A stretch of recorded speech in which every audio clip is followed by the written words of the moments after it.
Sources familiar telling me that there is a, quote, major dissension within District Attorney Alvin Bragg's office about this case. Bragg's office suddenly canceled grand jury proceedings yesterday.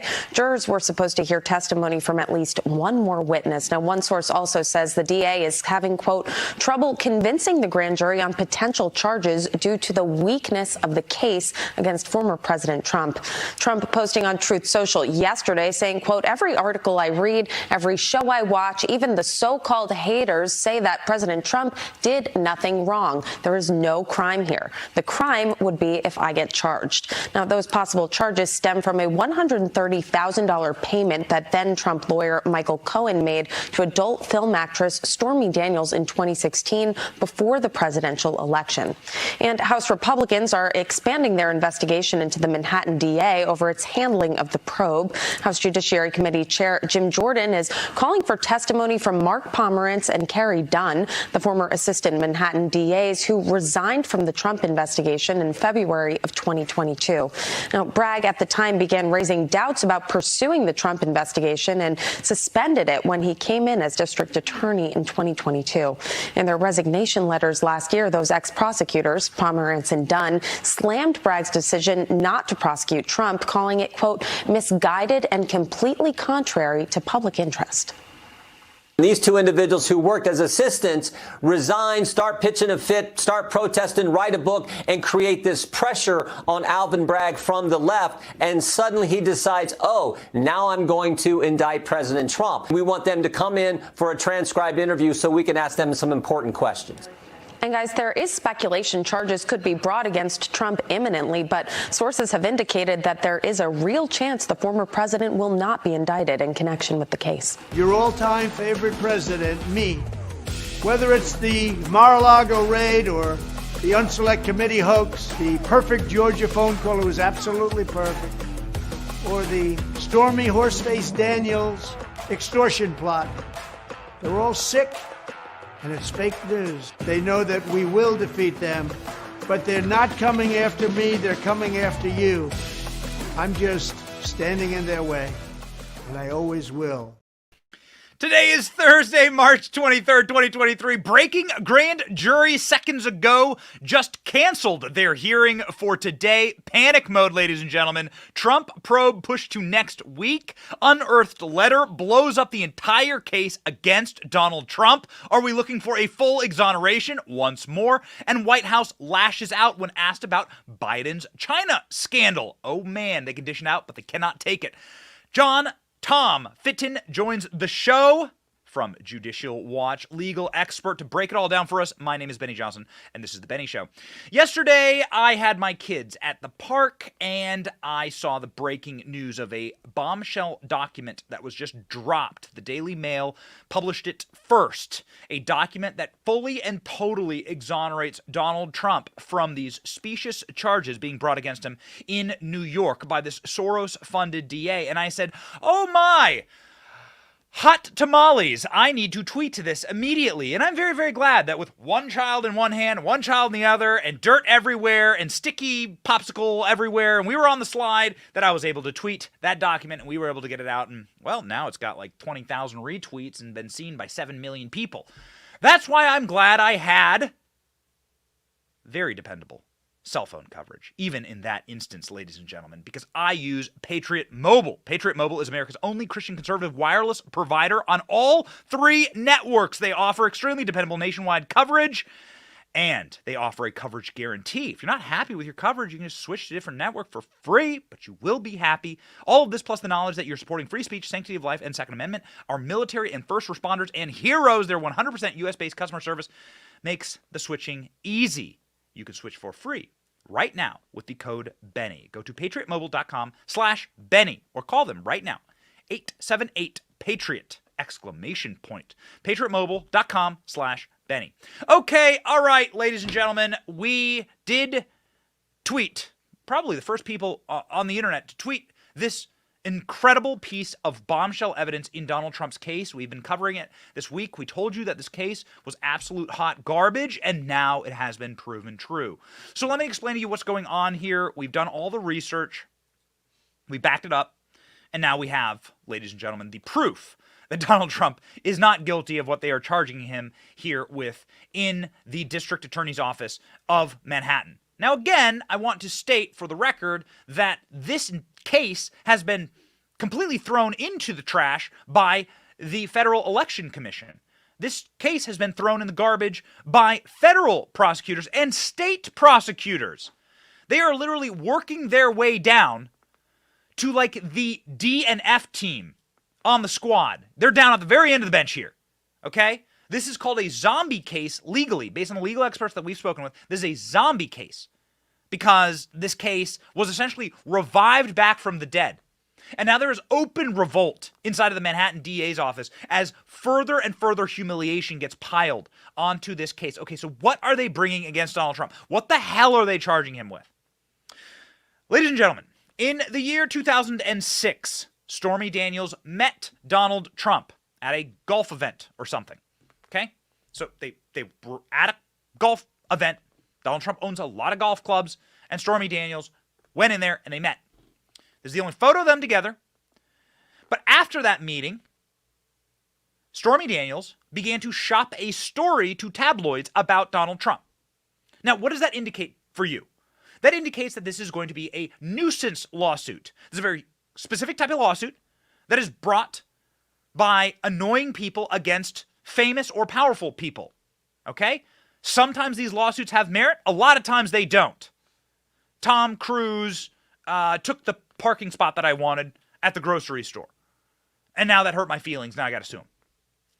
Now, this was not an issue as Donald Trump was flirting with politics and was flirting with where he wanted to go in his public life. Remember, the year was 2016. George W. Bush was president.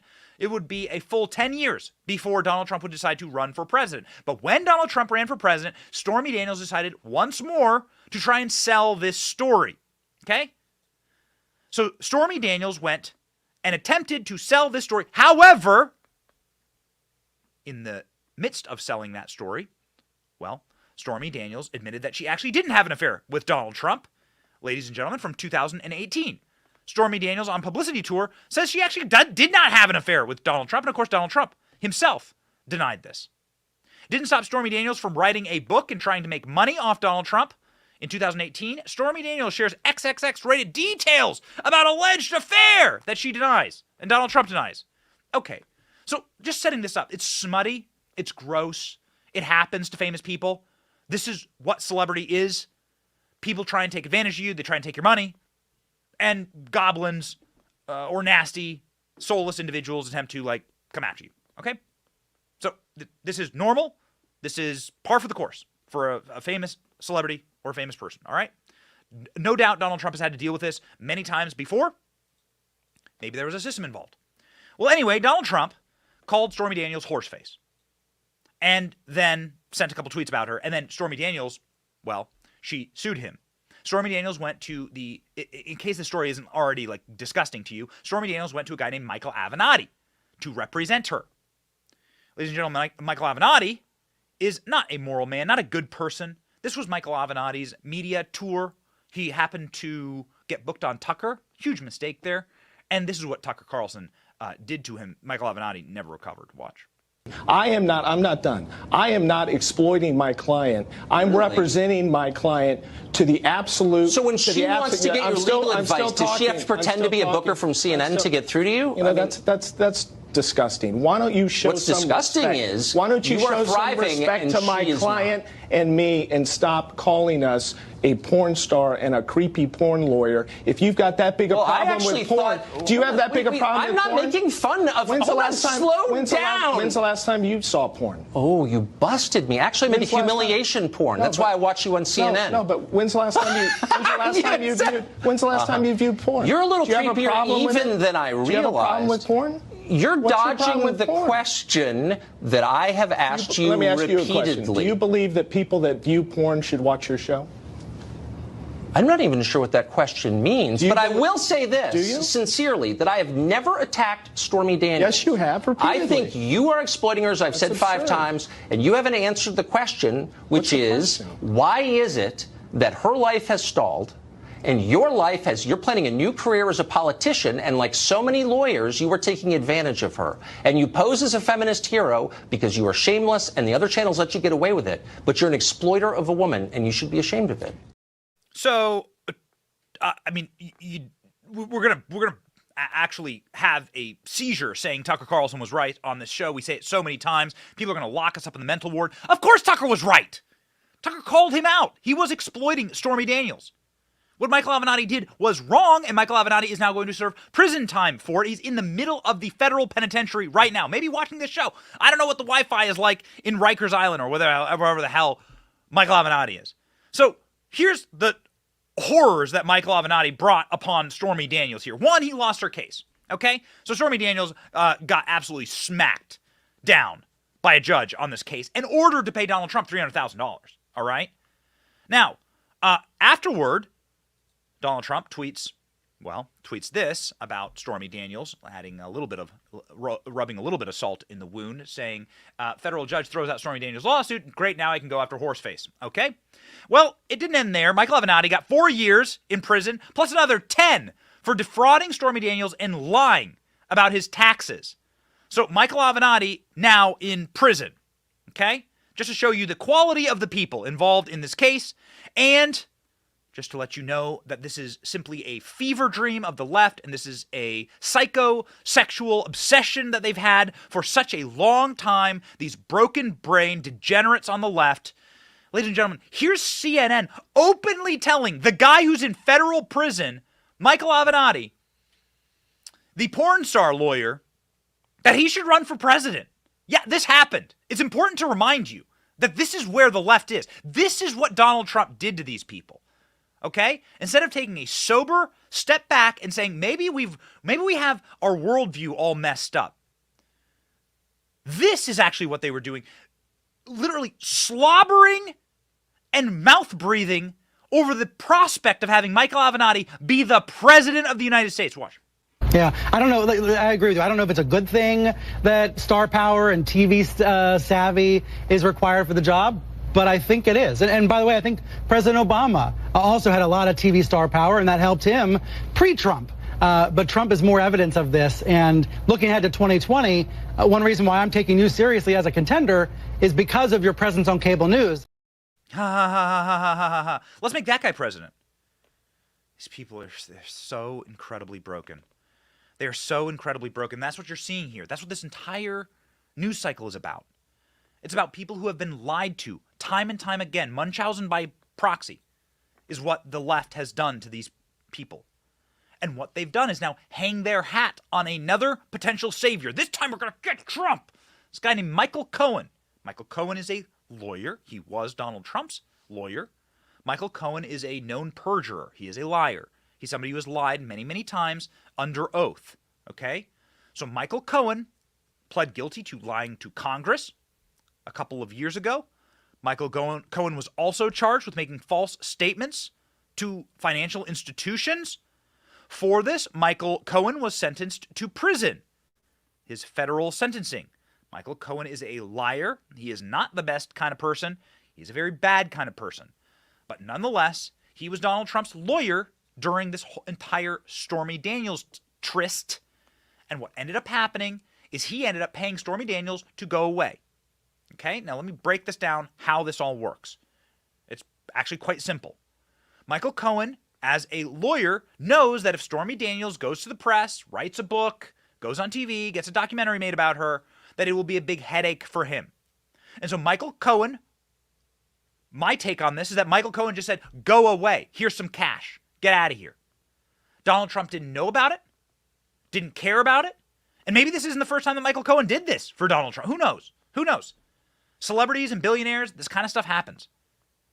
And so Michael Cohen essentially just got rid of the problem for Donald Trump because it actually would have been a huge headache for him. He's the guy who's going to have to deal with it all.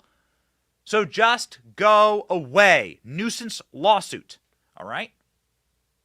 Well, according to the Manhattan DA and according to this zombie case they're bringing against Trump, Michael Cohen's now flipped. And he said, actually, Trump told me to do it. They ordered me to do it. That's why I did it. Donald Trump standing up there stroking his hairless cat and go pay Stormy Daniels $1 billion. That's what Donald Trump was doing, according to Michael Cohen now, okay? That's what Michael Cohen is testifying before the grand jury in New York about. And so what they're saying is that then this was a campaign contribution, it wasn't filed correctly, and now Donald Trump is guilty of incorrect use of funds that helped his presidential campaign. That's the entire case, okay? Whew. All right. Now, ladies and gentlemen, let's get to the news. You see, it's this exact case that they are bringing against Trump in order to fulfill the psychosexual fetish that they have told their base about for the better part of 7 years, that Donald Trump's a criminal, he belongs in chains, Donald Trump's the most evil, mean, bad orange man that's ever been mean, bad, and orange. They've told that to their base. There's a reason and a very specific audience for this case, and let me show you that audience. I can sum it up in a single person. Here is the single person that this case is designed for. Go. Through all of that opposition, Donald J. Trump is now President of the United States. President Obama is the ex-president. And Mr. Trump, for the moment, steps away. That's it. That's the dude or girl or whatever that this is designed for.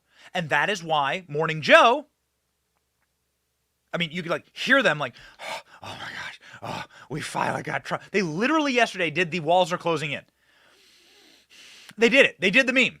Morning Joe from yesterday, like you could hear him in ASMR, like Morning Joe, oh, Mika, oh, the walls are closing in. Oh, it was so gross. Here, play it. I think it's different when you get in there and you're having, I could be wrong, but you know, I wouldn't know, but having your fingerprint taken and your picture taken. You know, we call that, Mika. What? That's called whistling past the graveyard. He's not looking forward to any of it. He's horrified. He's just talking big. The walls are closing in, as has been said before. This time, my God, look at all of it. They have. Now, I want to get back to the Republican lie. The main Republican lie right now is they're only charging. The walls are closing in. Okay, so that's the update up to this point. We'll stop doing these updates. It's very important to understand why the case has now suddenly imploded and blown up in everyone's face, and why this is now an unmitigated disaster for the left, and why it's over because of a document that was sent to the FEC. Ladies and gentlemen, we will show you the document. The document is a letter from Michael Cohen to the Federal Election Commission, fully and totally exonerating Donald Trump in writing. This is from Michael Cohen's law firm in writing, saying that no, Donald Trump did not order me to make this payment. No, I was not reimbursed for this payment. Yes, this is a payment that I sent myself to Stormy Daniels. Here's the document itself. You can see here. Contrary to the allegations in the complaint, which are entirely speculative, Mr. Cohen made no in-kind contributions to Donald Trump for president. The payment in question does not constitute a campaign contribution expenditure, and the FEC lacks jurisdiction over this matter. Donald Trump never repaid Michael Cohen. Mr. Cohen made the personal funds to facilitate the payment of $130,000 to Stephanie Clifford, that's the name of Stormy Daniels. Neither the Trump organization nor the Trump campaign was party to this transaction with Ms. Clifford, and neither reimbursed Mr. Cohen for the payment directly or indirectly. Boom, shaka, laka. Ladies and gentlemen, I mean, there it is. This is, by the way, Michael Cohen to the FEC in a direct letter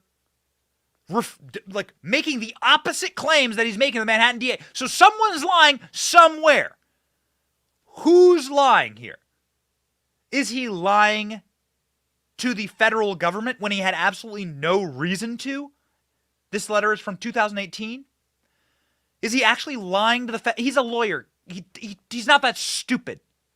Is he directly lying to the feds here? He's directly lying to the FEC? No.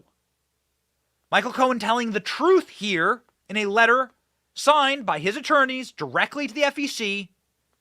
This is the bombshell document. And then Michael Cohen, after being thrown in prison and having the book thrown at him, you can argue that, but Michael Cohen serving in prison, wanting to not serve in prison anymore, wanting to get his bona fides back, wanting to be a darling of the left, wanting to get on TV and remake his career like everyone else does, suddenly turns on Trump, because the easiest way to get back on television is to turn on Donald Trump. And that's what he's doing. Adam Kinzinger is a great example. Adam Kinzinger wanted jobs, plum jobs in the White House. Donald Trump didn't give it to him. And so then Adam Kinzinger became a weepy, soy-filled, Trump-hating leftist. Trump breaks people. By the way, I lived in Washington, D.C. This happens all the time. People don't get what they want from an administration or various official, or they were promised something and it didn't materialize, and then they turn. Chris Christie was promised the chief of staff position inside of the White House. It didn't happen. And then Chris Christie goes on an absolute rabid, rancid, anti-Trump vendetta tirade against Trump and everyone, and then gets a Plum TV job, right? ABC News got Chris Christie, Bridgegate and everything. We used to hate this guy. Now we love him because he doesn't like Trump. The easiest way to reestablish your career and rehabilitate your career is to just turn on Donald Trump, to be within Donald Trump's orbit and to turn on him.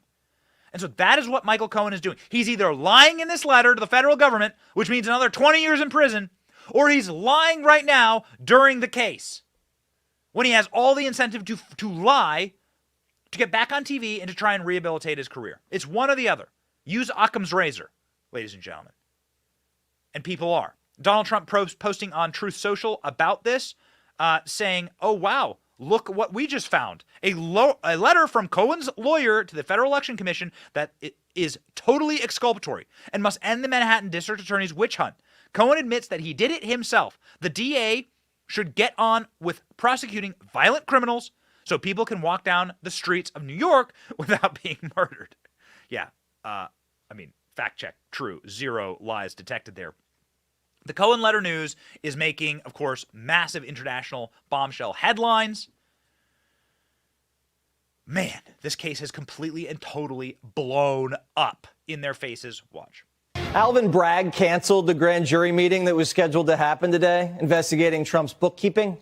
Sources tell Fox that Bragg canceled the meeting because he's having trouble convincing the grand jury that Trump even committed a crime. Well, it could be because one of Bragg's star witnesses is Michael Cohen, the disbarred lawyer who was locked up for perjury. Cohen already admitted that the payment was made to hide Stormy's accusation from Trump's wife, not voters. So it's not a campaign finance violation. And today, the Daily Mail exclusively obtained a letter from Michael Cohen's lawyer to the Federal Election Commission that says this. You ready? Quote, neither the Trump Organization nor the Trump campaign was a party to the transaction with Ms. Clifford, and neither reimbursed Mr. Cohen for the payment directly or indirectly.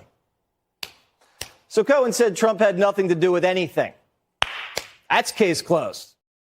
Okay, that's case closed. Now, Matthew Whitaker, who was the acting attorney general under Donald Trump, had this to say, a very smart legal professional, about his old boss. Watch. Is this an exculpatory document that could change the debate here and perhaps change where this case is going?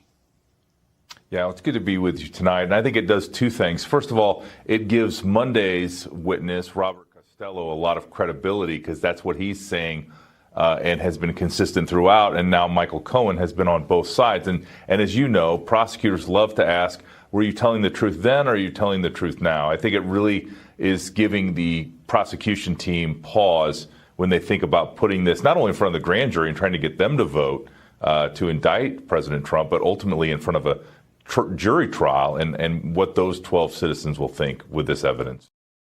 So here are how grand juries work. Grand juries do not need to have unified votes. Those are juries inside of an actual court system. Grand juries can be convened and can vote 23 members on a simple majority. This is, of course, is not a vote to find somebody innocent or guilty. This is simply a vote to say that someone can be indicted and charges could be brought. Right? That the district attorney here has the right, essentially, to bring charges against Donald Trump based on the evidence. So this is the weakest possible threshold in order for them to charge Trump, and now the jury is in complete panic mode. So the jury has been canceled for today. They were supposed to reconvene today. After this news, now they have canceled their hearing for this jury, and they've moved it to next week. That is never a good sign. And Jonathan Turley, one of our favorite legal scholars, is saying this thing is already completely inside of the dumpster and it is on fire and it is heading over the cliff. Jonathan Turley. Well, Martha, this is part of Michael Cohen's appeal, right? He used to basically sell his moral and ethical flexibility. He would go all in for whatever side was most beneficial. That doesn't make you a great witness. And in fact, Bragg is looking at a target-rich environment for the defense if they ever put Michael Cohen on the stand. But that's actually just deepening the factual side of this case, which is very problematic. He still has to deal with really significant legal problems. Bragg is suggesting, according to reports, that he'd like to prove a federal crime that the Department of Justice didn't think warranted a charge. Yeah. That's something that none of us have really seen before. So he's taking this bizarre case with all these conflicts into what is a historic moment. So Alvin Bragg may actually be the one who gets dragged into prison for this. Jim Jordan sent letters to former prosecutors Carrie Doon and Mark Parmeras demanding documents and testimony relating to Manhattan DA Alvin Bragg's unprecedented abuse of prosecutorial authority. Alvin Bragg is going to be the one investigated here. Alvin Bragg is the person who, of course, is essentially taking these traffic ticket charges, these misdemeanor charges, raising them to federal felony levels. Meanwhile, he's releasing murderers and rapists and prisoners onto the streets of Manhattan, but he's going directly hard at Donald Trump. And we've said it before and we'll wash our hands of it now. This is clear political prosecution. They are trying to prevent you from being able to vote for this man. Whether you love Trump or hate Trump is irrelevant. This is not how our system is supposed to work, and once you cross this threshold, you will never go back. Trump broke these people. This man is elected wholesale by a foreign billionaire who hates this country. George Soros wants America to burn. George Soros will make a lot of money if America burns. He's bet against America, and he's elected prosecutors to do exactly this. The job of a prosecutor should be to put murderers and rapists into prison. The murderers and rapists are freed. It's exactly what you would do if you were trying to destroy a nation. The murderers and rapists are set free, and the politicians who want to fix everything are put in jail. Now, what will this do? This will create consternation. So George Soros is technically even winning if Donald Trump doesn't get indicted. Because what it's doing is creating consternation. It's creating failures inside of the legal system. It's creating failures inside of our systems. He has accomplished his goal. So the purpose of a George Soros appointed district attorney is to sow chaos. And that has been accomplished. We talked about how this was a psyop to distract you from the New World Order being formed against America, the destruction of the petrodollar, our collapsed banking system, and them attempting to turn America into a third world nation. They are doing that at light speed. Russia, China, Soros. The globalists want the end of America.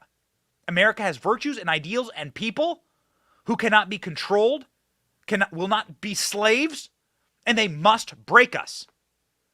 And that is what this is intended to do. This is simply intended to sow chaos into our system. And they are doing a damn good job of it. And libs are cheerleading it.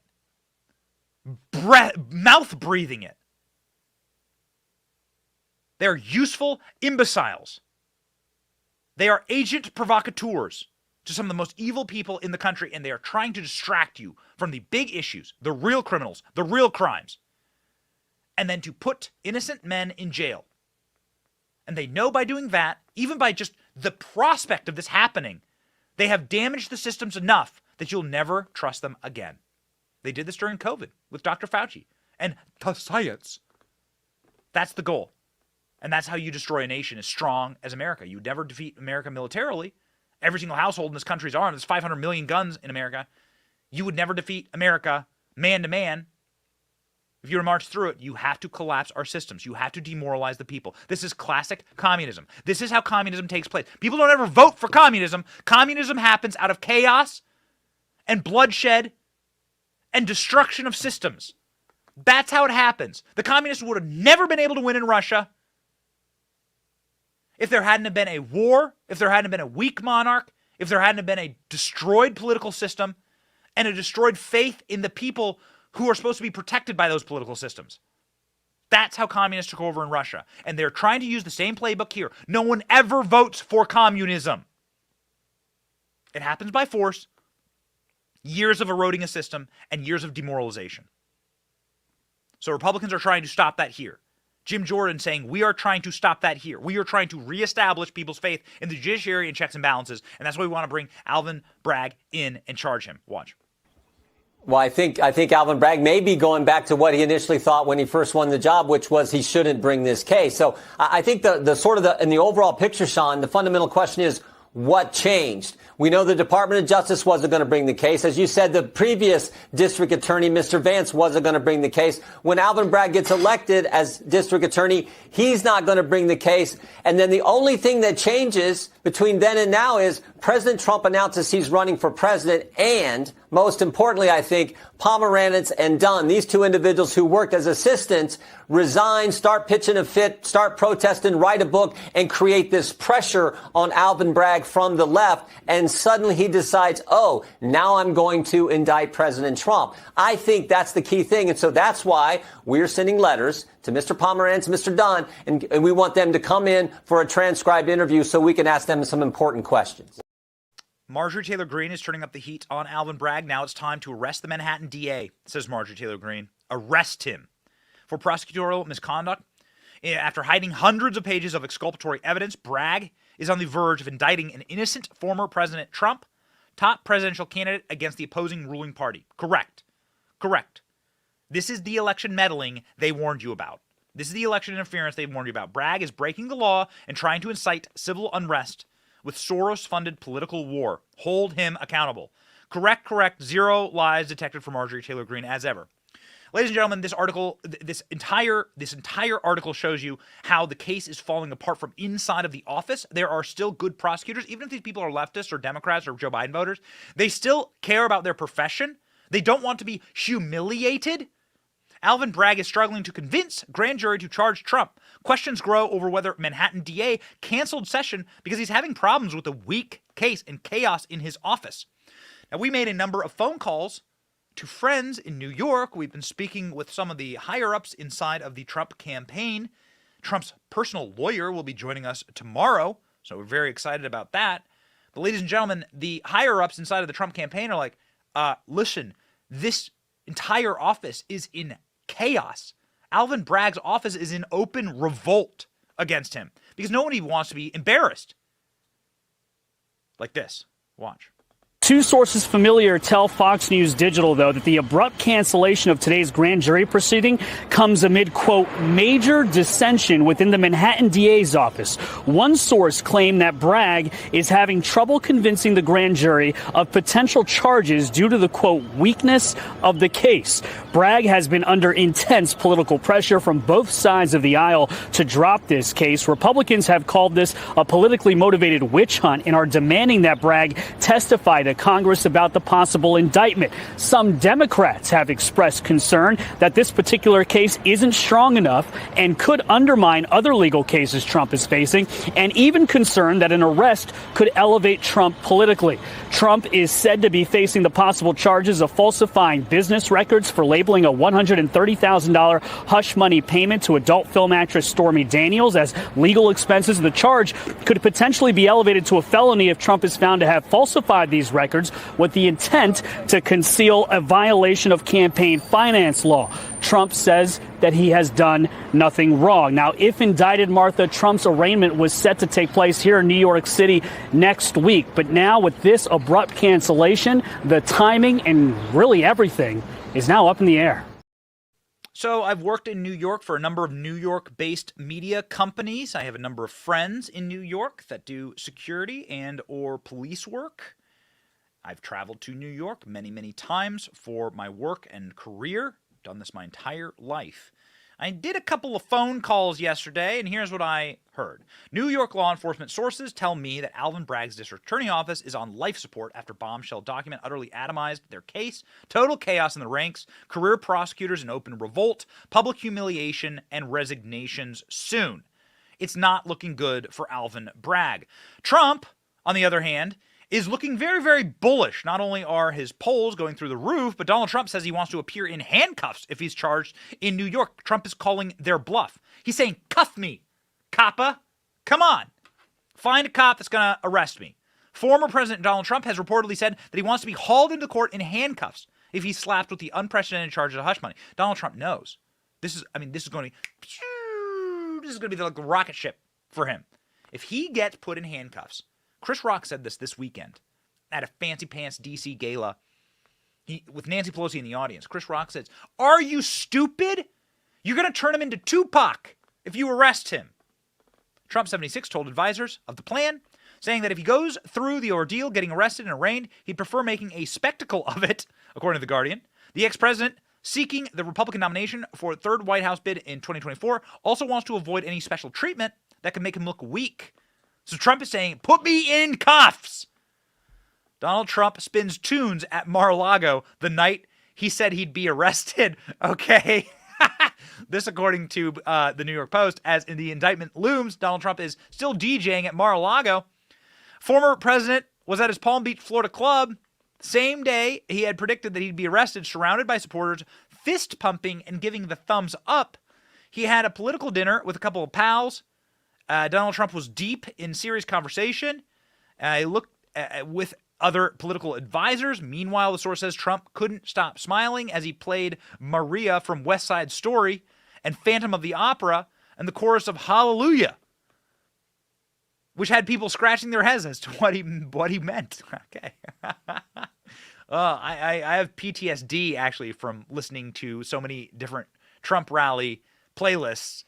You can't always get what you want from the Rolling Stones, I believe, was a special one that I can never hear ever again, honestly, because I've just heard it too many times listening to Donald Trump's playlist. On Donald Trump's plane, I can tell you Donald Trump had a playlist. We flew back from an event with Trump on his plane, sat right next to him, and Trump was big on his playlist. He wanted us to watch music videos. He loved his playlist. He wanted to get down. He wanted the tunes. Donald Trump, loose and happy. What would it look like if Donald Trump got arrested in New York? Well, deepfakes are flooding the internet. Here are what some of the deepfakes look like. They're actually pretty good. So that's not a real photo, but this is a deepfake of Donald Trump giving some testimony. Okay, that's Melania, I guess. Keep going. There you go. There's Donald Trump fighting the cops. Yeah, right. The cops would be on Donald Trump's side. Here's Donald Trump working out. Come on. You don't think that's not going to help him with his supporters? Come on. He looks badass. I guess we have another thread here with some other deepfake photos. I think these are great. Here's Donald Trump. Oh yeah, okay. We're gonna jump through the streets. We're gonna run through the streets of New York. There are these are good. Okay, fantastic. Yeah. All right. Deepfake technology, ladies and gentlemen. What glorious hells shall we bring upon our future? Will we ever know what's real and what's not ever again? Whew, man. It's the White House, actually, who is not admitting what is real. The White House is claiming that the GOP is lying about Joe Biden's family business, in spite of the fact that we have the bank records. The bank records showing the transactions from communist China, the same nation that is aligning to destroy the dollar and destroy American hegemony around the world, and to essentially bankrupt your children and grandchildren, and to collapse our nation entirely. Yes, that country was paying the Bidens for access to this nation and for us to essentially sell all of our natural resources to China. It was the big Chinese oil company that was the big get for the Bidens. And that's what we have the bank records for. We literally showed them to you last week. And this week, they have released the bank record. You can't deny it. It comes from Bank of America. Who's lying here? It's like the A block. Is Michael Cohen lying then or now? Well, probably now. And is the White House lying now? Well, listen to Karine Jean-Pierre. If her mouth is moving, she's lying. Go. House Oversight says they've got bank records showing a Chinese energy company paying 3 Biden family members through a third party. What were they paid for? Look, I'm just not going to respond to that from here. Look, we have heard from House Republicans for years and years and years how the inaccuracies and lies when it comes to this issue. And I don't even know where to begin to even answer that question, because again, it's been lies and lies and inaccuracy for the past couple years, and I'm just not going to get into it from here. Okay. We have the bank records, lady. It's not a lie. It's actually a physical document. And Joe Biden is being investigated by the House Oversight Committee, the Government Weaponization Committee, by the Judiciary Committee, and it's not looking good. James Comer saying that he has multiple documents, 12 in total, showing payments from the Communist Chinese, and he's already revealing other Biden family members who got cut in on these payments. What did Haley Biden do? That was a mysterious Biden that was unveiled. What happened when they unveiled that it's Jill who was getting paid? This is my sources telling me that Jill was hoovering up money from Communist China. You know, the babysitter who used to watch Hunter Biden, that Joe Biden cheated on his wife with, and she cheated on her husband with Joe Biden. That's their love story, just in case you're wondering. That's where Jill and Joe Biden got started. Real great love story. She was the babysitter. They were cheating on their spouses together. And then, you know, you wonder how you get kids like Hunter Biden. Well, that's how you do it. Remember, this family is restoring the soul of America. Speaking of Hunter Biden used an FBI mole named One Eye to tip him off to China probes? What? Hunter Biden had an FBI mole named One Eye who tipped him off to Chinese business partners. They were under investigation, according to Israeli energy expert, about the ongoing charges against Hunter Biden. The House Oversight Committee is investigating the explosive claims by Dr. Gail Luft, a former Israeli Defense Force lieutenant colonel with deep intelligence ties to Washington, D.C. and Beijing, who said that he was arrested to stop from revealing what he knows about the Biden family. Now, we know the Biden family's done this. They've arrested Ukrainian oligarchs or banned them from entering America. The oligarch Kolomoisky is the man who set up the business deal with Hunter and Burisma. And the first act of Joe Biden is to ban that man from entering America so that he cannot give testimony, I promise you. So that he cannot be dragged before Congress and be compelled to give testimony against the Bidens and what that entire scandal was in Ukraine. And we all know what the scandal is. It's the same thing here, ladies and gentlemen. Luft, 56, first made the claims on February 18th on Twitter after being detained in Cyprus on an airport going to Israel. I've been arrested in Cyprus on a politically motivated extradition request by the United States, claiming I'm an arms dealer. It would be funny if it weren't tragic. I've never been an arms dealer. DOJ is trying to bury me and to protect Joe, Jim, and Hunter Biden. Whoa. Luft remains in jail. Extradition to the U.S. over what he says are trumped-up charges of arms trafficking. So, again, this doesn't make any sense. If you are guilty of these things, then you wouldn't go after the regime. You would try to suck up to the regime. If you're not guilty of the charges being brought against you and they're trying to silence you, well, then you'd come out with it. And that's apparently what he's doing.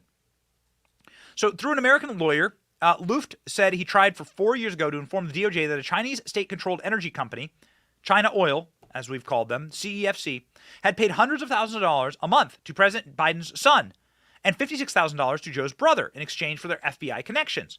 The FBI has had this information. Why didn't they prosecute? Why didn't they look into it? The FBI has had Hunter Biden's laptop since 2018, but they've done nothing. An FBI mole gave Luft this information. The FBI mole was named One Eye. One Eye told the Southern District of New York that it was investigating Patrick Ho, who was the Chinese spy that Hunter Biden actually represented for $1 million. That's what one of these wires was. This family is dirty. And these people, they're filthy. They're dirty.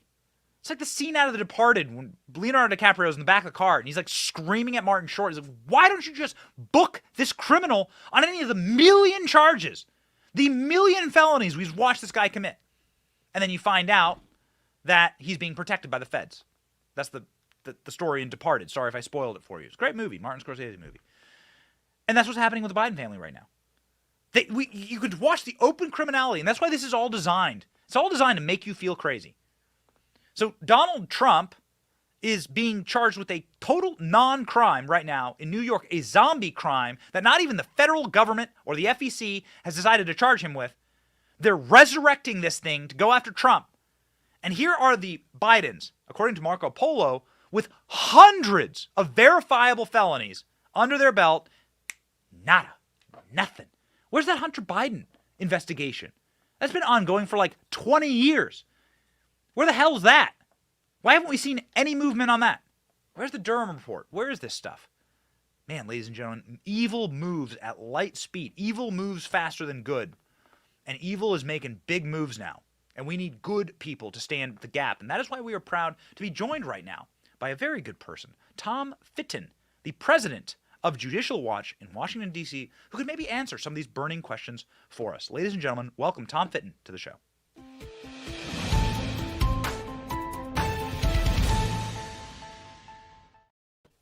Oh man, Tom, help us out here. Do we actually have a piece of exculpatory evidence in this case with Donald Trump, with this Michael Cohen letter? What's your read on this? Because it's just been mind-boggling insanity. We think that this is entirely designed to make us go crazy and to make us lose all faith in the American judicial system. Maybe we're wrong. Well, yeah, I mean, the letter is not helpful to the prosecution. Now, on the other hand, the prosecution is going to say, well, he was convicted for lying in letters like that. And don't worry, he's found God now and he's telling the truth. And, there's also testimony. It's not just the letter where Cohen told his lawyer at the time, Robert Costello, that this wasn't campaign finance related activity. This was about protecting his family. To the degree anything Trump was involved in this at all, he was concerned about having his name associated with this woman. And he was married, obviously, he is married to Melania. He had a small son at the time. So it's a straightforward, frankly, there's evidence that it was extortion. And so the DA gets evidence of extortion. So what do? They target Trump. And the other evidence that Trump is innocent, it's only being acted upon now. It's been years. This issue was before this office and federal authorities beginning in 2018. And just a few weeks after Trump announces his run for the presidency again, he gets targeted by this district attorney, this radical extremist district attorney. He's not a normal leftist who, is just kind of, a softy when it comes to certain crimes. He's trying to unmake the criminal justice system on behalf of criminals in New York City. But when it comes to felonies, he's going to go after Trump full bore. And I think this is all part of a piece too, Benny. I said, you've got Democrats in Fulton County, Georgia, the radical Democrats down there trying to jail Trump. You've got Democrats here in Washington, D.C. through the Biden Justice Department trying to jail Trump on pretext. And the same is happening in New York. And let me just be clear. As weak as the case is in New York, it's as weak in Fulton County, Georgia. It's as weak as the grand jury that's being called in by Jack Smith, the Biden appointee, to target Trump here and other innocents. And I tell you, one way to end a republic is to brazenly use and unapologetically use the awesome government powers to prosecute and jail your political opponents, to jail and prosecute your political opponents. So of course, talking about a man, Donald Trump, who they've been promising they'll put in jail for a very long time. A lot of these people ran on the promise they would put Donald Trump in jail, which, seems on its face anti-judicial. And now the members of Congress like Marjorie Taylor Greene, Rand Paul, Jim Jordan are saying, hey, we are going to actually come down on Alvin Bragg. You do not have the right to do that. This is a federal issue. You're going after the front runner in the Republican primary right now. You are rigging this, and we have actually the authority to come down on you. Do they? And more importantly, what would become of that, right? If they dragged Alvin Bragg into Congress, like what mechanisms does Congress have, a Republican majority in Congress have, to stop this or to put a coolant on this? I don't think there is much they could do other than expose and investigate it. Maybe expose Justice Department collusion with Bragg's office, which I think is readily apparent. It started years ago with the Mueller operation handing off the anti-Trump the anti-Trump activity to the Southern District of New York, who concocted this plea for Cohen that was then handed off evidently to the local Democratic prosecutors up in the city there. And, it's a local state prosecution. It's unlikely it's going to be derailed by Congress. It should be investigated. But, the issue before, I think, Congress and any legitimate law enforcement officer who's concerned about the rule of law is that is this power of government, is this official, Alvin Bragg, who is a Democratic Party elected official, abusing his power to target the civil rights of a political opponent? And I think there's more than enough evidence to initiate an investigation. Whether it will derail any investigation or indictment or jailing of Trump, I don't think is likely in the short term, but it may yield results in the long term. And it will send a signal to other prosecutors that you can abuse your power to go after a federal candidate for president like this and someone who's a former president just because you don't like his politics. I mean, I'm not aware, are you, Benny, of any local district attorneys looking at Hunter Biden? Are you? Or No. even judges? No, and that was my next question. Of course, Tom, you're a professional at this. Like that was, of course, my next question. You've spent hundreds of thousands of hours on television and doing interviews. Where the hell are the Republican district? Where the hell is Midland, Texas, district attorney there, bringing a charge against Hillary Clinton, Hunter Biden, Joe Biden, Barack Obama, Bill Clinton for paying off Paula Jones $850,000 while he was president? Well, that's interesting. That seems to be a lot more money than Trump paid Stormy Daniels, and he was in the White House when he did it. Yeah, well, and there's all sorts of corruption associated with the Clinton Foundation, and that would implicate potentially state laws. Certainly, New York, where the foundation was set up, why didn't they do anything about the Clinton Foundation? And people talk about the double standard, Benny. It's a single standard. It's get them and protect your own. And that's how the Democrat partisans and leftist ideologues in control of our justice system works. And maybe to the Republican credit and to conservative credit, they don't see law enforcement as a tool to go after your political opponents. And the law doesn't typically allow it. And so they're not going to do it. But when there's abuse of power, I think there has to be a unanimous denunciation of it. And I'm concerned that there are more than a few Republicans here in Washington that are happy to see this happen to Trump. Yeah. I think the response to this has been muted by certainly the Senate. I commend Speaker McCarthy for being aggressive on this, and Jim Jordan. But a lot of the Republican establishment class, just see this as they're using this as an excuse to go tut, tut, tut. There's Donald Trump again, as opposed to saying, why is Donald Trump's, why is his civil rights being abused repeatedly by these government agencies and in the control of the left?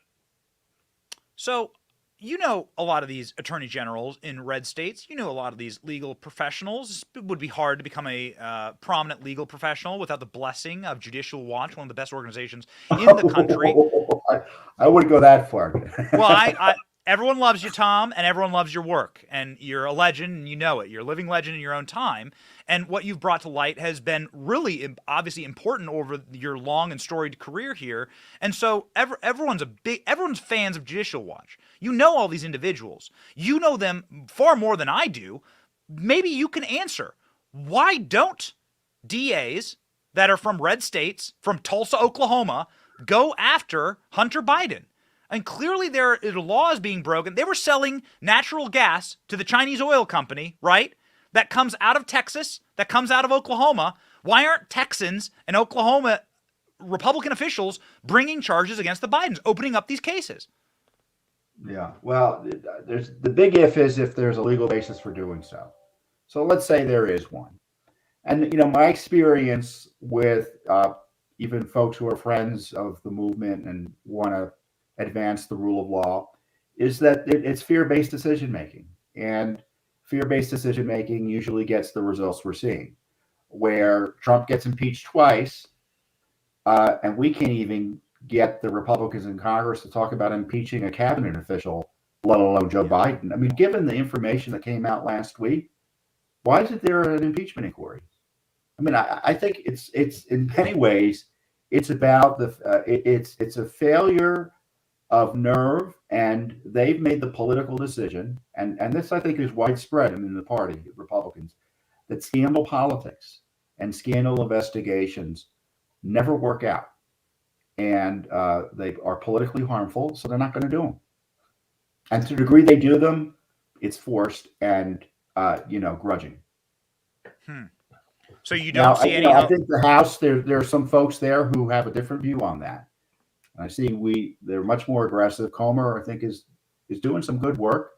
Jordan is doing some good work, and I'm not going to be bashing people just to show, to do the conservative virtue signaling. Oh, no one's ever doing anything right. They're doing some things right, but there is a crisis, and so I would just always encourage more and better. Our republic is under attack. If Trump is jailed, I think it's I wouldn't say the beginning of the end of the country, because I think that we've already been in that part. It will be a significant advance in undermining our republic and the rule of law. So, final question here, Tom. You noted that Republicans don't have the backbone or the balls to just impeach a cabinet member, right? Secretary Mayorkas comes to mind, somebody who's clearly delinquent in his oath of office. You're in Washington, D.C. You're speaking with a number of these Republicans. This is just, is this a pipe dream?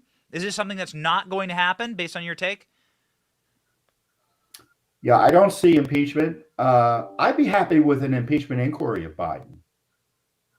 Yeah. The Senate obviously is never going to convict him, but I think the House should at least do an impeachment inquiry and raise these issues. And all these issues that are being investigated should be in the context of, are we going to remove this president from office? Our national security is at stake. You had Xi and Putin, both of whom have compromised President Biden through monies from Moscow and through Beijing, and obviously Ukraine as well. And we're supposed to pretend there's no national security impact? I mean, do you think Putin didn't calculate Biden's complicity and corruption and his weakness when he was deciding to invade Ukraine? Of course he was. You think Xi wasn't calculating Biden's being on the take through his family, through this money laundering operation, when they make decisions like to invade our nation's airspace with a spy craft that caused missiles to fly over American soil for the first time since World War II. Oh, wait, well, that was 3 minutes ago. So we're all supposed to forget that now. Lord help this country. Corruption is dangerous.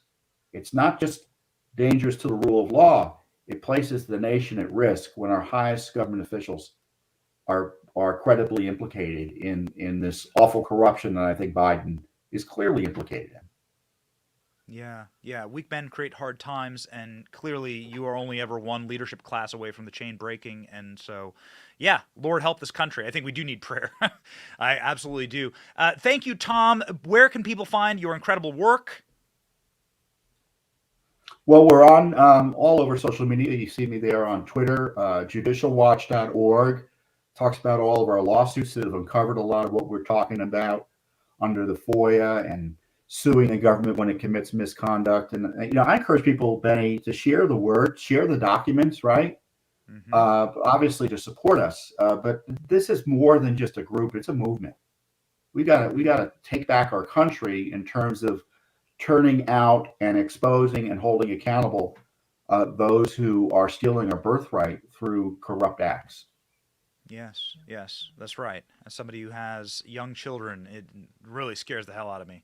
So it's part of the reason why I'm in Florida, because it's like you want to be inside of a fortress against the tide of orcs that are at our door. And right. I mean, New York shows it's not just D.C. where they're after conservatives. Everywhere. You get local prosecutors targeting you as well. You never know. That's right. We had a Soros prosecutor here until he was, BTFO'd by DeSantis. But a lot of people are not as lucky, and a lot of people don't fight. So we pray for fighters. Thank you, Tom. God bless you. You're a fighter. Thank you, Benny. Appreciate your good work.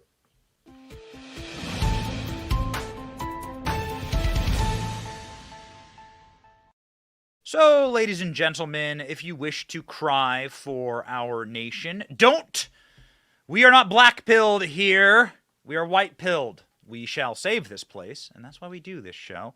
But if you wish to cry laughing, well, then please enjoy this footage of Dr. Fauci crying while a man with dementia tries to read off a giant teleprompter. It's eerie that around this day a year ago was the first recognized case of COVID-19 in the United States. But now I'm found, was blind, but now I see.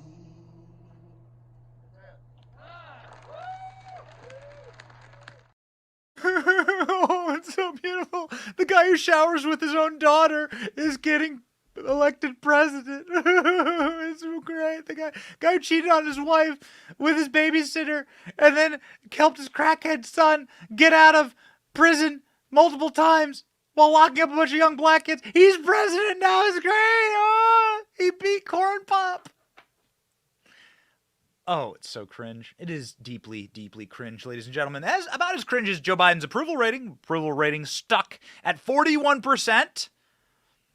41% of the country. I think we need maybe some psychological evaluations to that 41%, but nevertheless, 36% of the country likes Kamala Harris.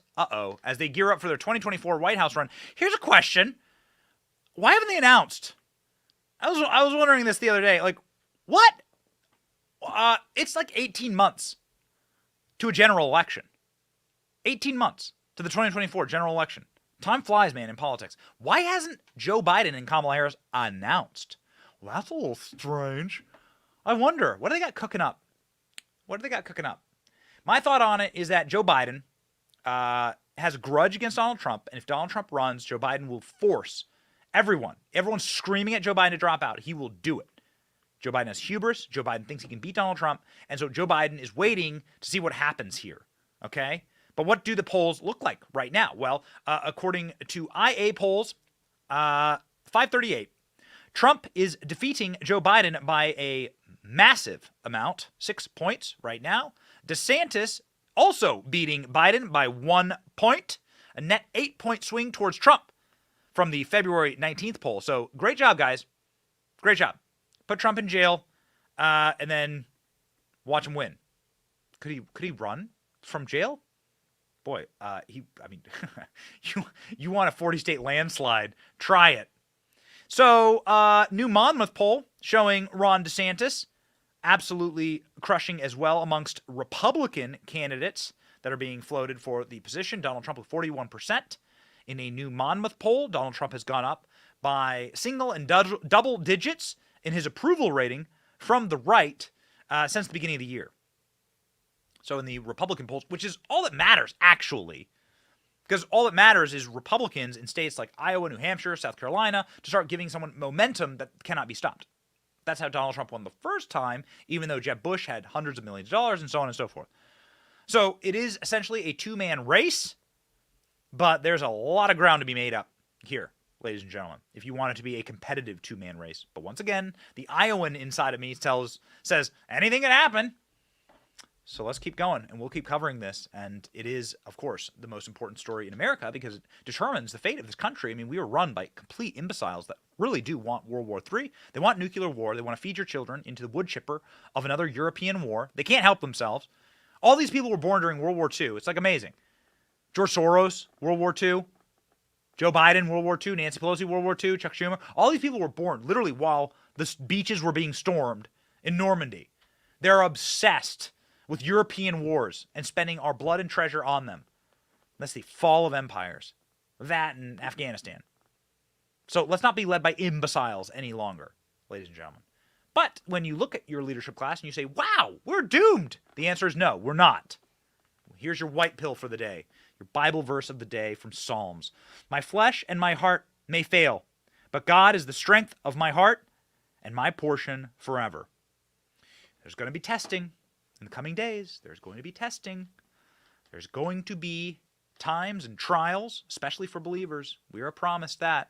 And we've always been promised that, actually. Life's never been easy for Christians. It's not designed to be that way. It is a constant test and a constant challenge. And we must meet that challenge, and we can meet it with the truth. The truth. That's what we care about on this show. My flesh and my heart may fail, but God is my strength. Let that carry you through Thursday, ladies and gentlemen, and we'll see you tomorrow with an exclusive interview with Donald Trump's lawyer, Alina Habba. It's your boy Benny. See ya.